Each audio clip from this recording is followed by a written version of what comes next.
On my wedding day, my brother splashed red wine on my wedding dress. Joyce Winslow, you knew Doreen likes Ethan too. Why are you making such a fuss with this wedding? He shouted. My fiance also looked cold, leaning against the door as he spoke in a deep voice. I'll give you two choices. 1. Complete the wedding ceremony wearing this stained dress. 2. Go apologize to Doreen right now. If you make it up to her, I'll announce that we're postponing the wedding. But I didn't choose either option.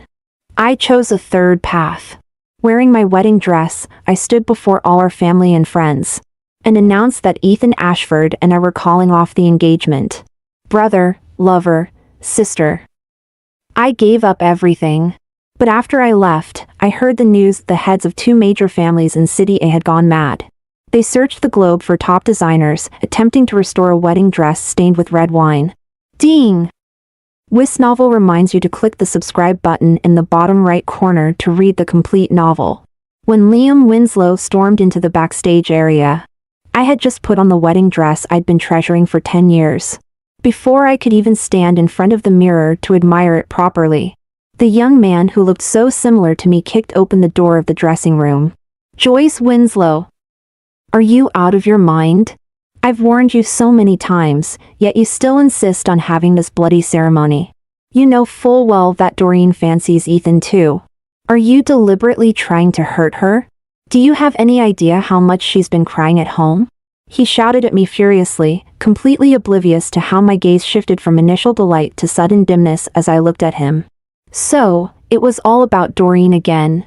I felt at a loss, the overly elaborate and heavy wedding dress restricting my movements, while constantly reminding me today was not a day for arguments. Sighing softly, I didn't retort to Liam as I usually would. Instead, I just looked up at him with unusual calmness and said, Brother, can we not fight? At least not today. It's my wedding day, I want to be happy. Liam's expression worsened. He scoffed and took 2 steps closer to me. Joyce Winslow, can you stop being so selfish? It's just a wedding ceremony. Is it really more important than Doreen's feelings? She's so gentle and understanding, wishing you and Ethan well despite her heartache. She only had one request, that you don't make the wedding so grand. A simple family dinner would have been fine. Why do you have to be so stubborn? His matter-of-fact tone made my hands tremble with anger. I forgot all about it being my big day and snapped back immediately. I'm the one getting married. What's wrong with wanting to have a proper wedding for myself? No matter how upset Doreen is, why should I be responsible for her emotions? Shut up. Doreen is your sister too. It's your duty to look after her and be considerate. My vision started to blur, and I practically shouted. Sister? She's your sister, not mine. My mom only had one daughter. Shut your mouth. Cold red wine trickled down my hair, staining the snow-white wedding dress I was wearing. For a moment, both Liam and I froze in place. He seemed to finally regain his senses, his hand holding the wine glass trembling. Joyce, I didn't mean to dash. He hurriedly grabbed some tissues from the table, clumsily trying to wipe my face, but I dodged him. I felt as if I'd lost my soul, looking down at the dark red wine stain on my chest, falling into a long silence. Wine drops were still falling from my hair. Perhaps feeling it was too undignified, Liam forcefully pressed the tissue against my forehead. Liam, why are you bothering with her? I told her not to have a wedding, but she insisted on forcing me here with Mom and Dad, making Doreen cry until now. It's good to teach her a lesson, isn't it? Both Liam and I turned to look at Ethan Ashford, who had appeared at some point and was now leaning against the doorframe, a cigarette dangling from his mouth as he smirked coldly. I suddenly realized he wasn't even wearing his groom's suit. He was wearing a jacket with a white undershirt, and on his chest was a crudely painted little bear. The birthday gift Doreen had given him last year. He tilted his head slightly, looking at my disheveled appearance and chuckling softly. Joyce Winslow, you think that by pleasing my parents, you can control my life? You're dreaming. Let me tell you, no matter how many tricks you play, you'll never compare to Doreen. I looked at the hatred in his eyes and found it laughable. Our engagement had been arranged by our families since we were children. He had never, ever said he was unwilling, even when he later became more attentive to Doreen than to me. He never mentioned breaking off the engagement. The wedding was pushed by the Ashford family. At that time, when Doreen found out we were getting married, she cried and went on a hunger strike, making Liam and Ethan worry endlessly. The two of them avoided me to comfort her. In my last phone call to Ethan, I asked him, "Ethan, do you really want to get married?" He was silent for a long time on the other end until Doreen's tearful voice came through. "Ethan, who are you talking to? Is it Joyce?" He hurriedly spoke up. "How annoying, it's something the family decided long ago. Why are you still asking?"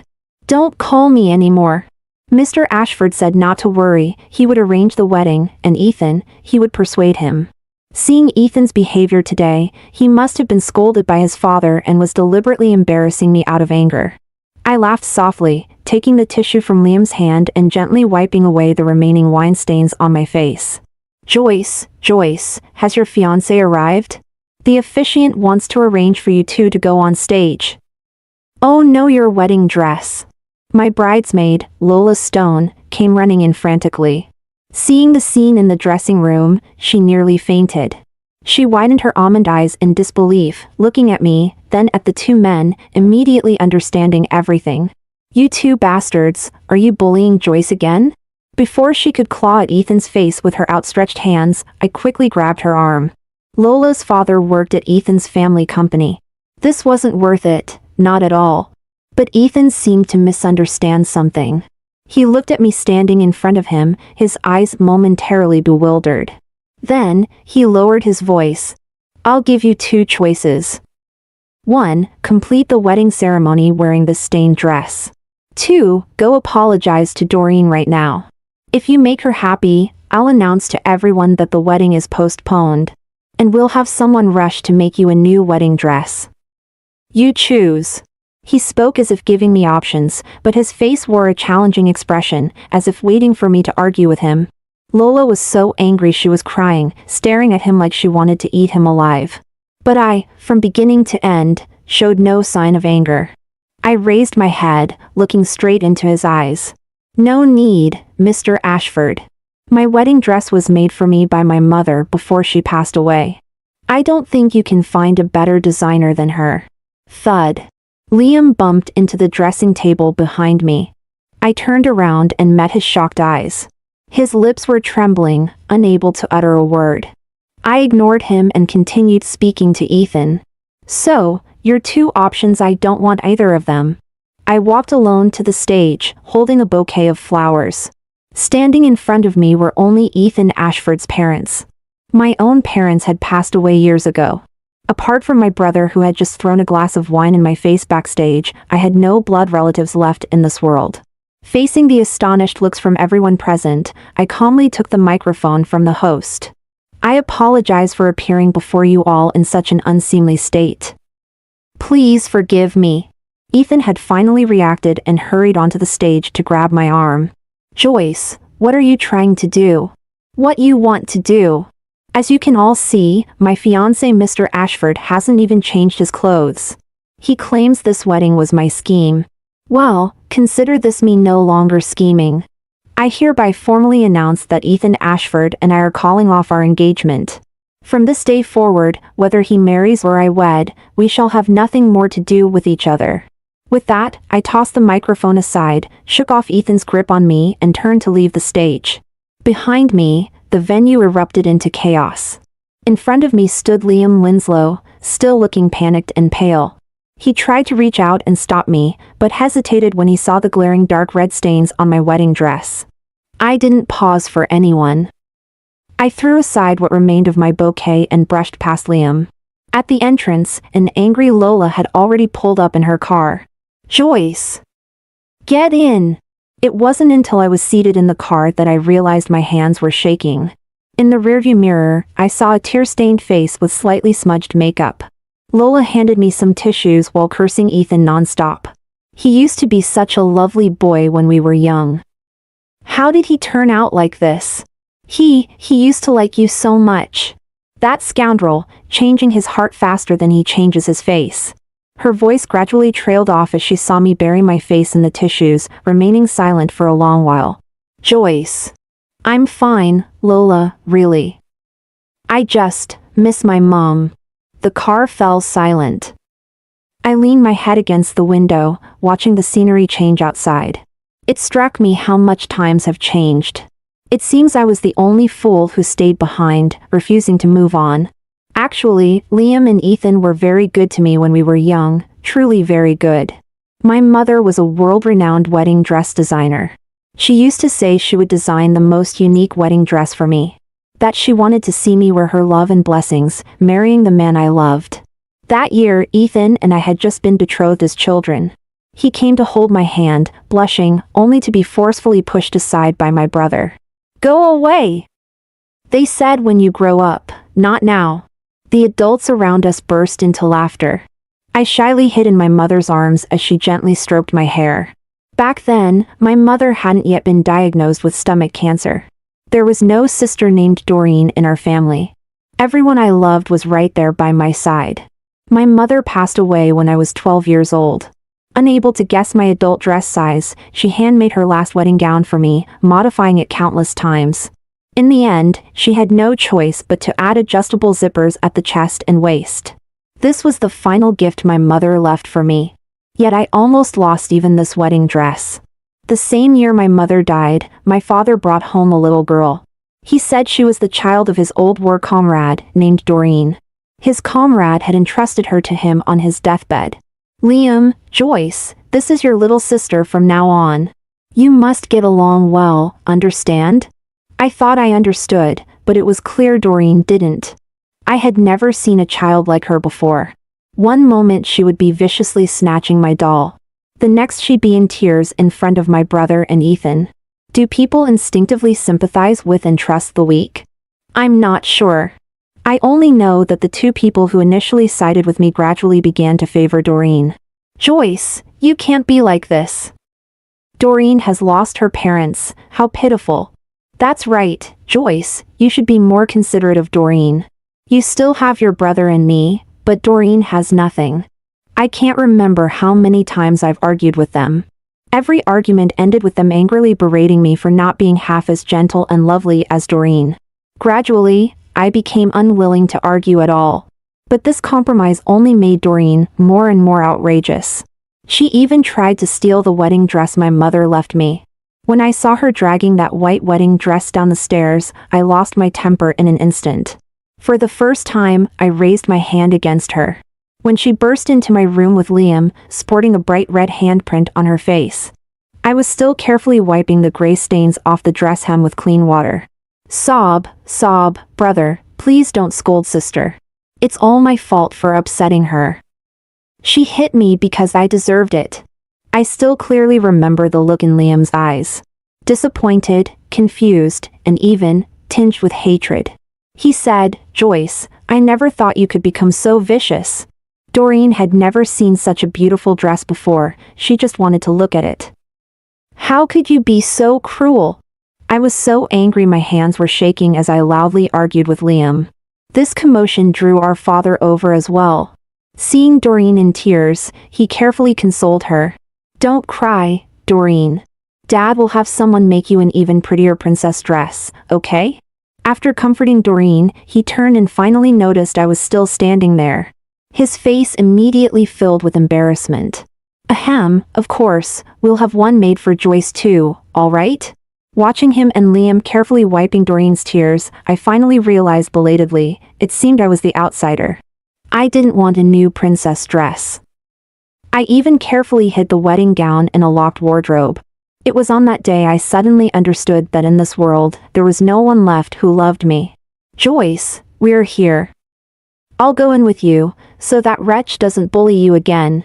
Looking at Lola, whose eyes were as red as mine, I hesitantly shook my head. Over the years, she had endured so much scheming from Doreen just to help me get revenge. Lola was quick-tempered and naive.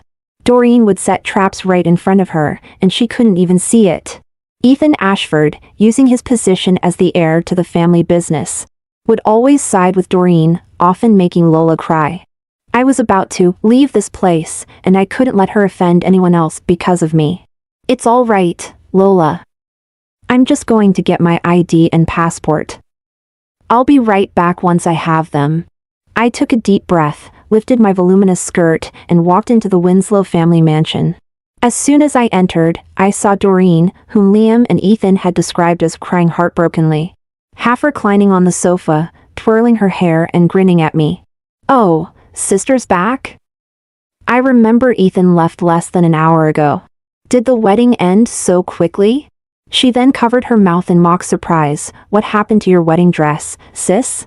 Ethan shouldn't have poured wine on you even if he dislikes you. This was left for you by Mrs. Winslow, after all. Seeing my unchanging expression, the smile in her eyes finally began to fade. I truly couldn't muster any anger in my heart, only a deep sense of sorrow. Even she remembered it was from my mother, but Liam had forgotten. Before she could speak again, I cut her off. It wasn't Ethan. She froze, and I continued, it wasn't him. It was Liam. The expression on Doreen's face stiffened. She tried to speak several times but couldn't utter a word. From now on, you don't need to struggle so hard. My brother, Ethan, I'm giving them all to you. I don't want anything anymore. I avoided her and went into the room, but she followed closely, grabbing my wrist tightly. Something I said must have struck a nerve, as Doreen became extremely agitated. Give them to me? What do you mean give them to me? It's because you're useless, you could never compete with me anyway. I don't need anyone's charity. I won fair and square, I won. She revealed the malicious expression she only showed me in private, her demeanor full of frenzy. Joyce Winslow, you lost to me. Ha ha ha. I thought she had gone mad. Both my wrists ached from her grip. Doreen! Have you lost your mind? I pushed her away, not using much force at all. But she screamed dramatically, crashing into the display cabinet by the wall. With a loud crash, the entire cabinet toppled over. My cherished possessions of over a decade were shattered and broken, smashed to pieces. I was staring blankly at a broken glass jar on the floor when suddenly, I was shoved hard from behind. Get away! I came here thinking to apologize to you. And in just this moment I wasn't watching, you bullied Doreen. Ethan pushed me onto a pile of broken glass, instantly cutting my ankle. Ouch! I hissed in pain, about to snap back when he grabbed my shoulders with both hands. Joyce Winslow, how can you be so cruel? You've been bullying Doreen since childhood, always trying to take everything from her.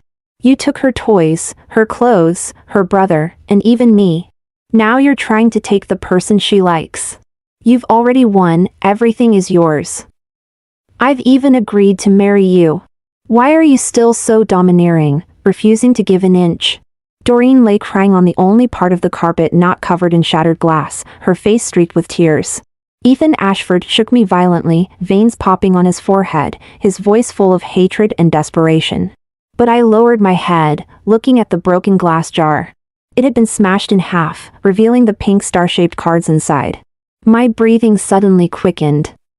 Ignoring Ethan's increasingly angry shouts, I blurted out. It wasn't me. The pain from the wound on my ankle flared up. And the emotional roller coaster of the day was giving me a headache. I could feel the sting in my eyes, and I saw my own tears reflected in Ethan's amber pupils. But I couldn't care about anything else. My hands trembled as I clutched his sleeves.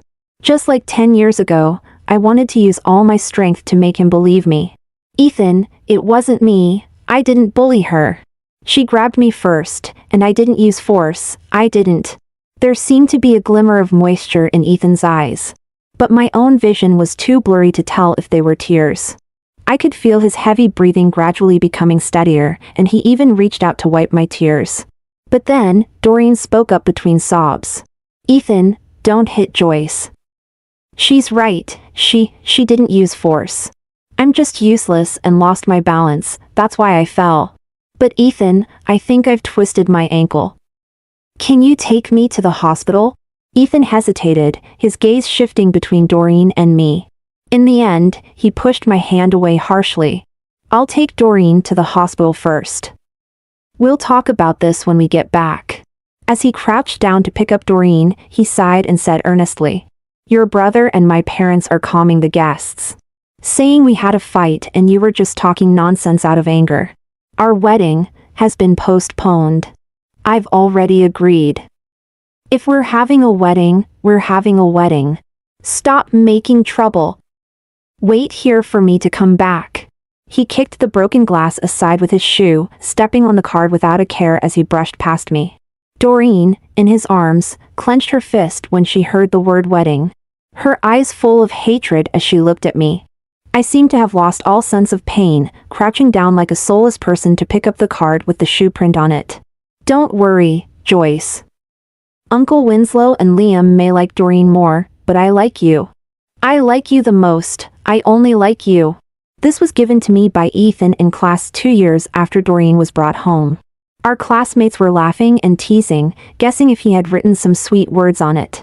But I only opened it once, and I cried. Even now, when everything has changed, I still think this childish promise is more touching than any sweet talk. 15-year-old Ethan Ashford, sensing my anxiety and insecurity, used his youthful passion to soothe the pain of losing my mother.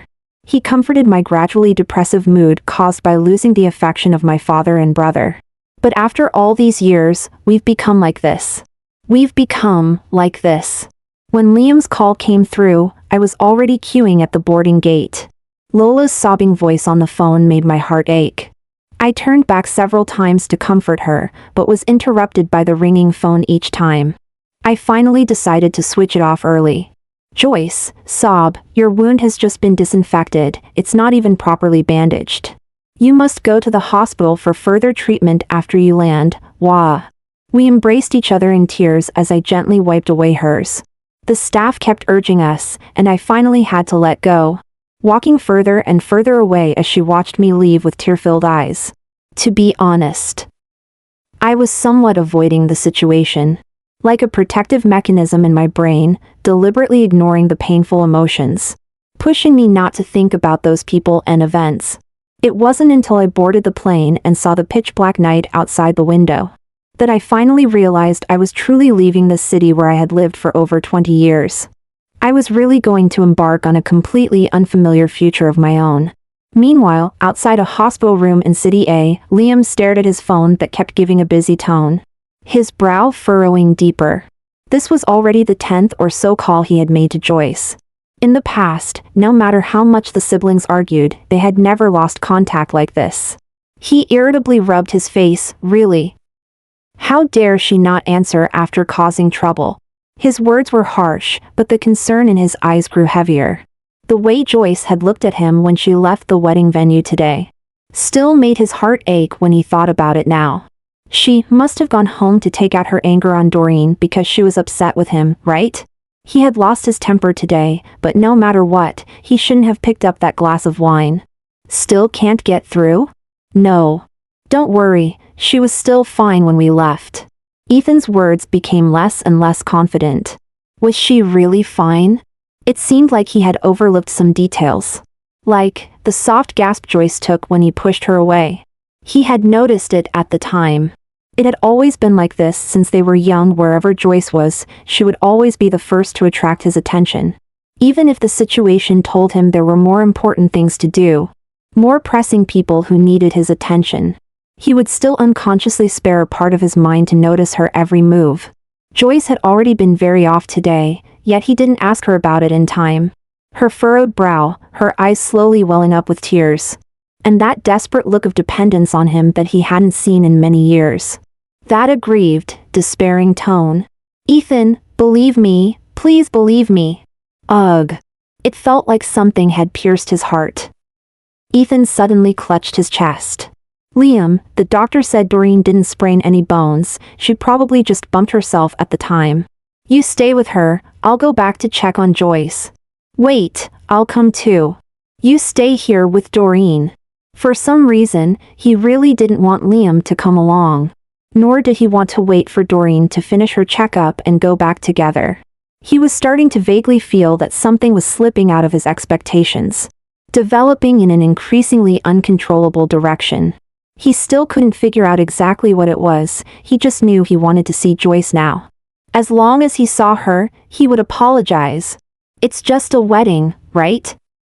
They'll have one, he'll arrange it himself. This way, Joyce won't be angry anymore, right? He muttered to himself as he quickly ran into the vast night.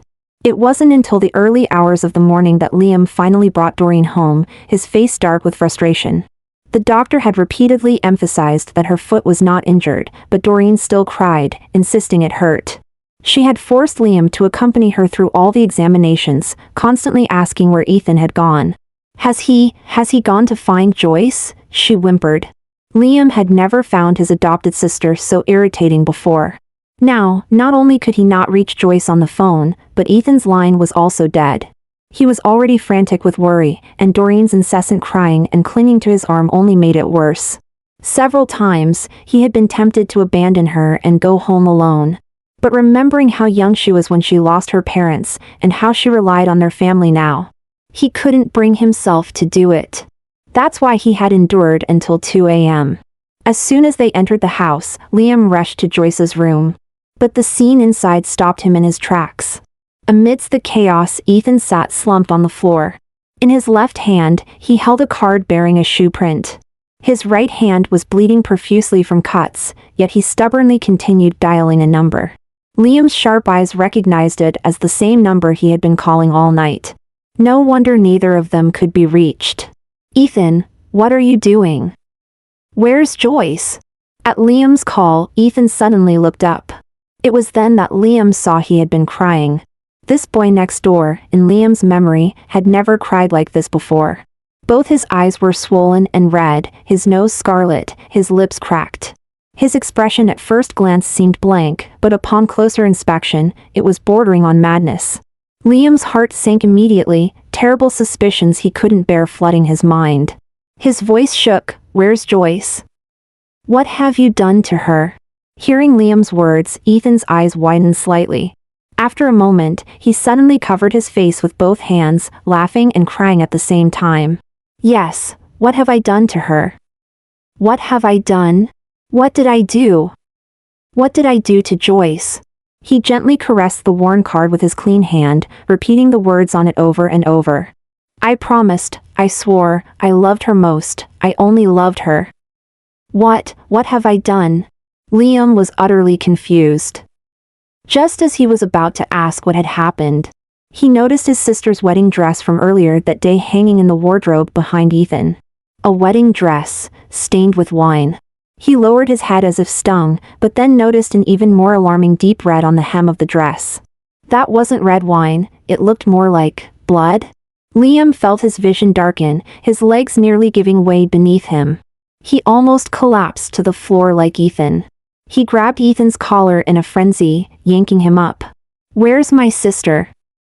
I'm asking you, where the hell is my sister? I don't know. I really don't know. Liam, she's gone, she's left us. The next second, Liam's fist connected with Ethan's face. Doreen, who had been slowly making her way to the doorway, looked up just in time to witness the shocking scene. Forgetting to feign illness, she rushed over in a few steps to pull Liam back. Brother, don't hit Ethan. What's wrong with you two? Has Joyce made you angry again? As soon as the words left her mouth, both men turned to look at her. The coldness and suspicion in their eyes startled Doreen into releasing her grip. What's the matter? Isn't it about Joyce? Ethan gave a bitter laugh, laughing until his whole body bent over, looking like a complete madman. He reached out to grab the hollow-eyed Liam, his expression frenzied and his voice hoarse. Liam, find her. I know I was wrong. Please find my Joyce. I'm begging you. This is my second visit to Riverside Town. The last time I was here, my mother held my hand as we stood together in the city that looked like a watercolor painting. Time flies so fast. In the blink of an eye, 10 years have passed. Joyce! Joyce! The elderly woman's kind and joyful call brought me back from my thoughts. I gently shook my head to dispel those dark memories and waved my arm in a friendly manner. Grandma! Professor Bailey! As I approached, the old lady playfully patted my arm. "What, Professor?" "Call me Grandma. I've missed you so much, come give me a hug." I gently rested my head on her shoulder, inhaling the sweet lavender scent of her clothes, unable to hold back the tears welling up in my eyes. Grandma Bailey was my mother's mentor. The old lady had never married and naturally had no children of her own. She had always treated my mother like her own child. When my mother was still alive, we were very close. But after my mother passed away, Grandma Bailey didn't like my father's businessman ways, and gradually we lost touch. But she was always good to me, calling every so often. She would also send gifts for every holiday. Last month, when I called to tell her the good news about getting married, she was so happy she couldn't sleep for 2 days. If it weren't for her advanced age and poor health, she would have flown to City A already. Though, it's fortunate she didn't go. I glossed over the events of the wedding, only saying that the Ashford family didn't value me much, that I no longer wanted to get married, and that I wanted to come work with her doing design work instead. But she's so clever, just from the somewhat dejected tone of my voice. She guessed that I must have suffered a great injustice. The old lady was so heartbroken she cried on the phone, and early this morning she rushed here to pick me up. "Grandma, I'm sorry to have gotten your hopes up for nothing. The wedding didn't happen. If it's not happening, then it's not happening. Our Joyce is as pretty as a flower, no need to stick her in a pile of manure." Ahem! I nearly choked on my own saliva, in awe of Grandma's still feisty personality. "Come on! Let's go! Grandma will treat you to a welcome dinner, wash away all that bad luck. From now on, our Joyce will be happy every single day." I smiled and agreed, while opening my phone to let Lola know I was safe. However, the moment I turned on my phone, a flood of messages instantly filled my entire screen. The phone vibrated continuously for a full 2 minutes before stopping. At a glance, 90% of the messages were from Ethan and Liam. I couldn't even be bothered to read the contents, immediately blocking both of their contacts as well as Doreen's. I only replied to Lola's message before turning off the screen again. I supported this chatterbox old lady as we walked out of the bustling airport. As we stepped into the sunlight, the weight that had been sitting on my chest finally showed signs of dissipating. A month after staying at the studio, I finally had to believe that there are always people better than you. I originally thought I was talented enough in design, having won many awards while still in university. But after meeting the geniuses in Grandma's team, I felt like I was being ground into the dirt. I refused the official employee position Grandma had arranged for me, deciding to truly start as an intern. Every day I followed a group of experts, learning their advanced design concepts, keeping so busy that my feet barely touched the ground. Just when I thought these peaceful days would continue on forever, Lola called me in tears.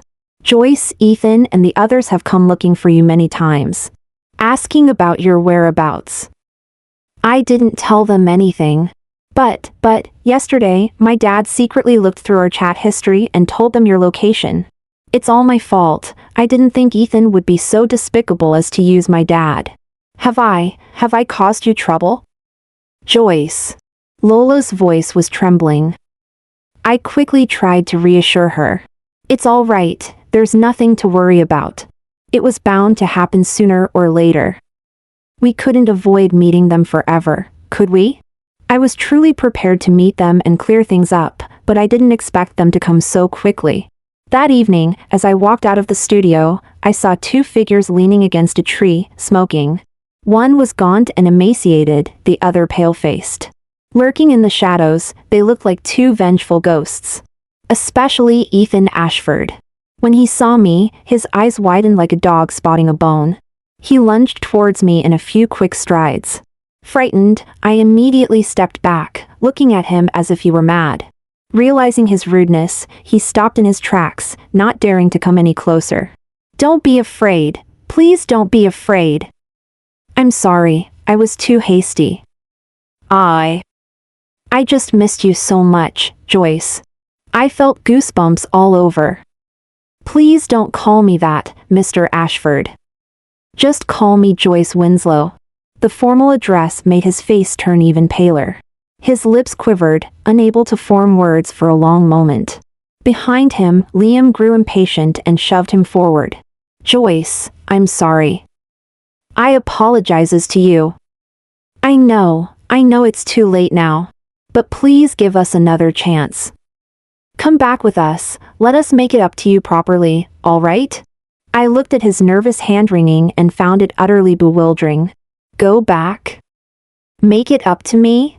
After more than 20 years, I'd never heard such a ridiculous joke. I couldn't help but laugh out loud. Both of them were startled, looking at me even more anxiously. What kind of joke is this, Mr. Winslow? Whose brother are you? I don't have a brother, and please don't mistake me for your sister. He didn't argue with me. He just stood there, 2 steps away, eyes downcast, letting the dim streetlight stretch his shadow into distorted shapes. I was still a bit alarmed.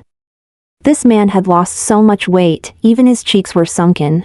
He lowered his head, trying to soften his voice as much as possible. Joyce, I know you're angry. Brother apologizes to you. I was wrong, terribly wrong.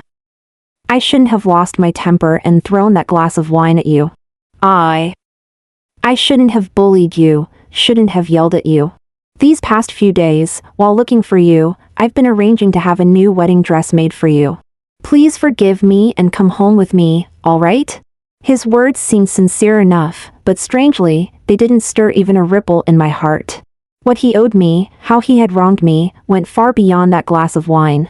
As I looked at his face, I realized it was completely unfamiliar to me. In my memory, when he faced me as an adult, his brow was always furrowed, his eyes full of weariness and disappointment. When had he ever worn such a calm and gentle expression? It was as if we had returned to our childhood. I laughed bitterly, surely this must be a dream. If you're not dreaming, then I must be. Liam Winslow, don't look at me like that. I can hardly recognize you. He raised his head, eager to explain something, but at that moment, my phone rang. I put my index finger to my lips, signaling them to be quiet. Hello, Grandma Bailey, what's wrong? I asked. Joyce, dear, why didn't you tell me your sister was coming? We haven't prepared anything at home. Those words made my vision blur. I had to take several deep breaths before I could find my voice again. Grandma, did you let her in? Yes, of course. Oh. She said you knew about this. Don't you? Before I could respond, there was a rustling sound on the other end of the line. Then, Doreen's sweet voice came through. Joyce, Grandma Bailey and I are waiting for you at home. You must come alone, quickly. Something wasn't right. Her state was very off. The excitement in her voice was barely contained, bordering on madness. All right. I'll come back alone right away. Doreen, you'll take good care of Grandma Bailey, won't you? You won't let her get hurt, right? I forced myself to stay calm, coaxing her gently. After a few seconds of silence, she finally replied. Of course, as long as you come, Grandma Bailey will be safe. As soon as the call ended, I ran towards the parking lot. The 2 people I had pushed past looked equally bewildered. Joyce, where are you going? Don't leave! Liam called out. Angry and anxious, I slapped Liam's face as he tried to hold me back. Get lost! Liam, I'm asking you. Did you bring your sister here? What are you trying to do? My sister? Oh, you mean Doreen? As soon as he said this, Ethan, who had been silent until now, suddenly exclaimed emotionally. That's impossible. She's actually... Ethan! Liam interrupted him, deepening my suspicions. I glared at Liam fiercely. Your sister is at Grandma Bailey's. Let me tell you, Liam, if anything happens to Grandma, I will exchange my life for hers with that lunatic. My words were resolute, and the 2 finally told me the truth. They said that Doreen shouldn't be here at all. Half a month ago, Liam had sent her abroad. After I left, she probably thought, with me out of the way, she could finally be with Ethan Ashford. For the first time, she put her ambition and desire on display, happily saying to Ethan, now that Joyce is gone, you still have me. I love you more than she does. Don't like her anymore, like me instead. Marry me! Ethan looked at her as if he was seeing a ghost. Even Liam, who had always doted on her, was shocked.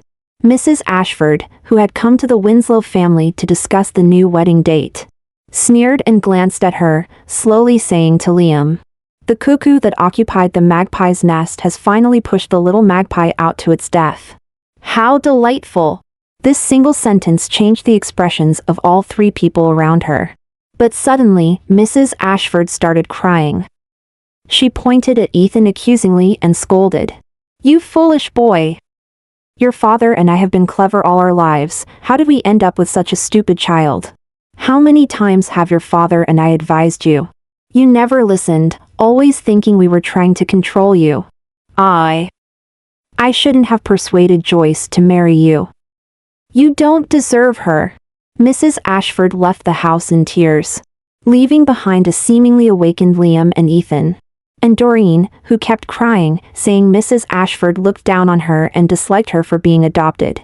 But this time, Liam didn't gently wipe away the tears on her face. Instead, with lightning speed, he contacted a school abroad and sent her out of the country. Liam was driving while telling me about the events of the past few days.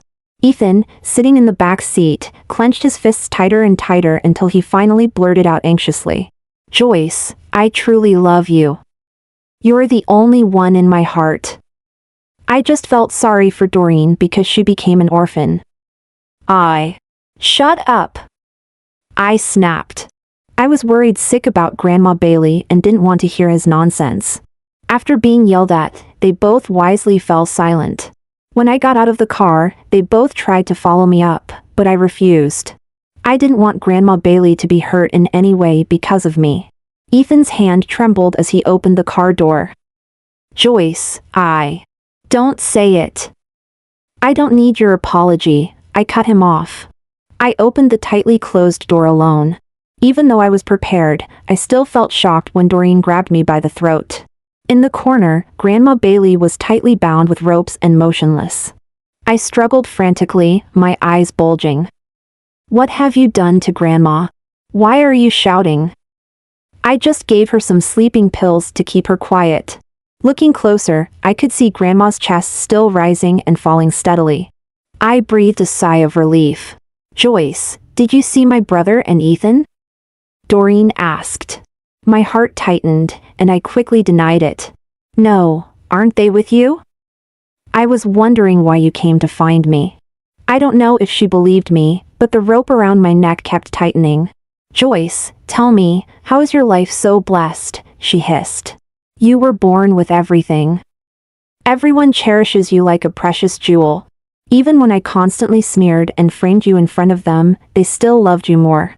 I was struggling to breathe as she choked me, my hands tied behind my back.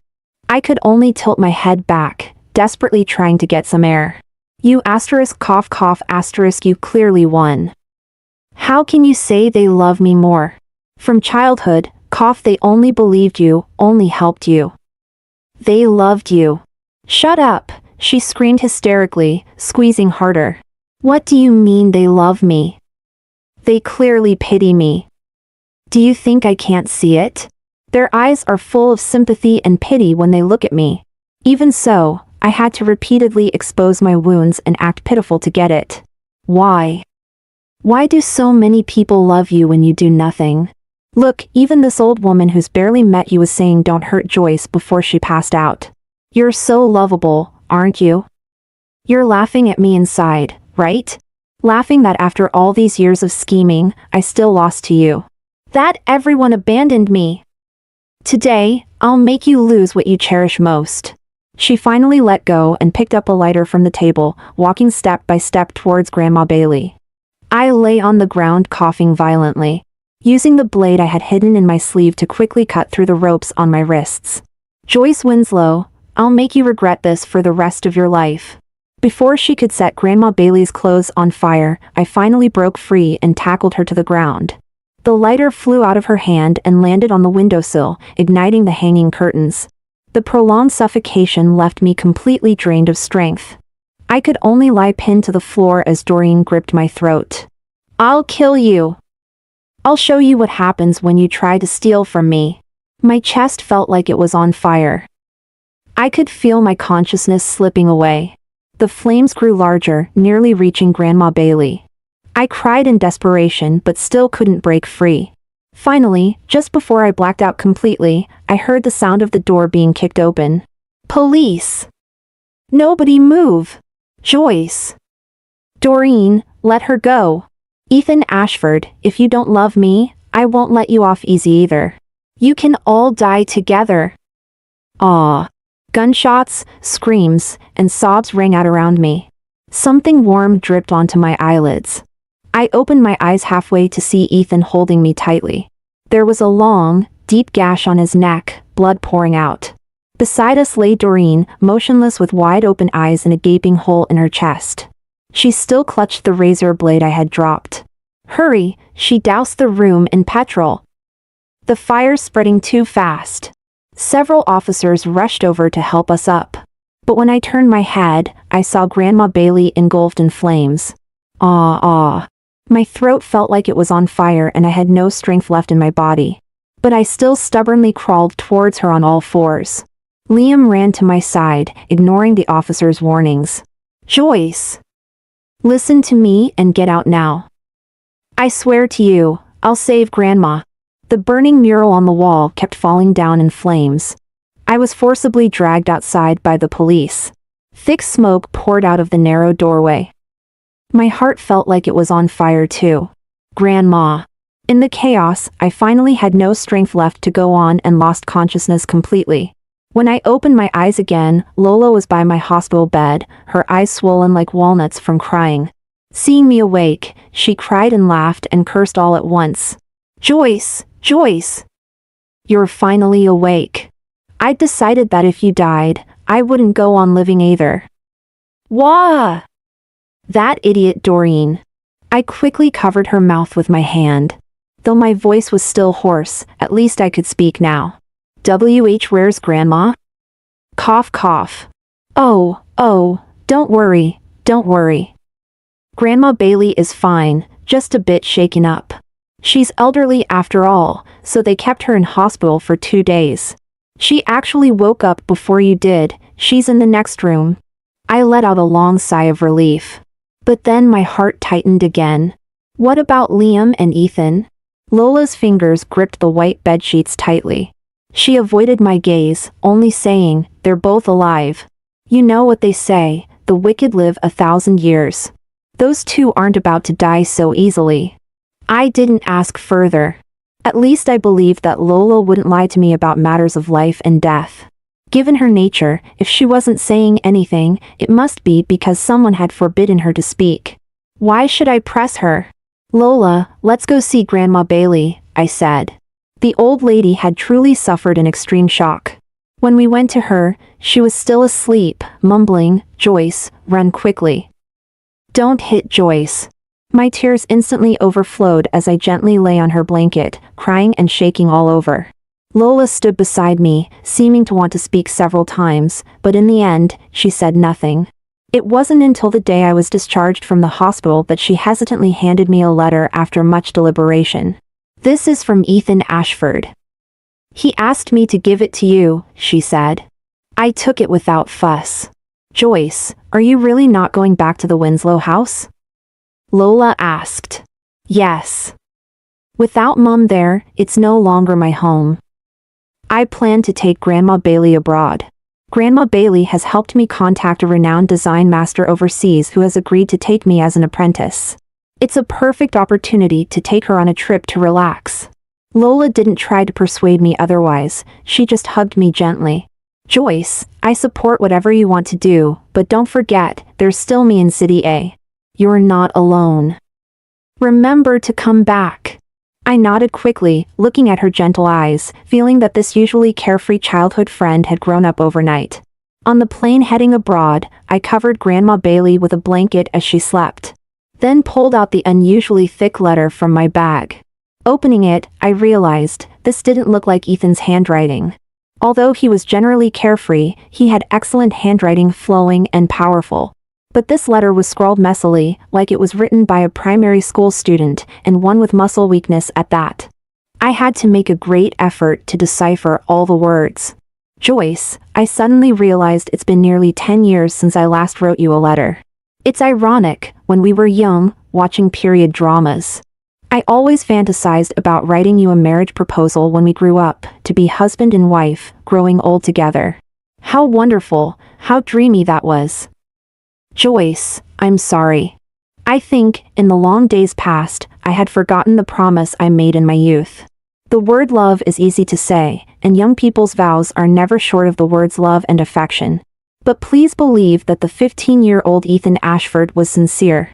I always thought we would end up together, so I didn't need to pay attention to those details. I loved you, I knew that, and I thought it was enough. So, Joyce, I'm sorry. I'm sorry for the you of the past dozen years, and also sorry for my 15-year-old self. I think I was terribly wrong in the end. But how lucky I am that on the day we were destined to part, in the roaring flames, I found again the heart and courage of my 15-year-old self that loved you. Joyce, I wish you happiness, I wish you strength, I wish you vigor. I wish you never to meet such a foolish lover as me again. Goodbye, Joyce. In the middle of the letter was a share transfer agreement, already wet with tears I didn't realize I had shed. Upon careful inspection, I found it was from Liam Winslow. He hadn't left any message, just transferred 70% of his shares to me. Actually, I'm not short of money. Over the years, although I may have been emotionally neglected, just the money Mum left me was enough for me to live comfortably. However, since he gave it, I'll take it. After all, it's all from what Dad left behind. Lola is right, it's foolish not to make money when you can. Gently wiping the tears from my face with a tissue, I turned to look out the window. Sunlight pierced through the churning sea of clouds, illuminating everything brightly. I stroked my chest and leaned lightly against Grandma Bailey. The old lady, still half asleep, gently patted my back as if soothing a child to sleep. I suddenly felt that this was just fine. In my 3rd year in France, I successfully completed my apprenticeship. A senior colleague told me she had just met with a particularly difficult client from our country. Intrigued, I looked at the client's message on her phone. It was a wedding dress photo I knew all too well. There was a large wine stain on the bodice, and small spots of dark brown blood on the skirt hem. Joyce, do you know how much he's offering? Enough to make 100 dresses like this. But he doesn't want a new one, he insists on restoring this one. I heard he's asked every designer in the country, but no one will take it on. My senior visited these clients a month ago. She said it was strange, both clients seemed to have some disabilities. One couldn't speak and his right hand kept shaking. The other was completely covered up despite the heat, only showing his eyes. My senior said she thought she glimpsed burn scars under those eyes. With that kind of money, they must be famous. Joyce, do you know them? I gently shook my head, smiling as I looked away. Past hurts had once consumed my entire soul. They made me suffer, made me insecure. I hated that life, and I hated the people who brought me that life even more. But I've also been learning to mend my broken soul. Now, I have a career I'm passionate about, and family who love me. The oppression, humiliation, indifference, and betrayal from before, they no longer matter in my life. I won't look back, nor will I hold grudges. As for when others will let go, I don't know, nor does it concern me anymore. Joyce, your grandmother's here with treats again. Oh, there are cupcakes. I turned to see Grandma Bailey leaning on her cane. She stood there, smiling as she held out the prettiest cupcake to me. I think, finally, I'm the one being cherished. It feels so good, so very good.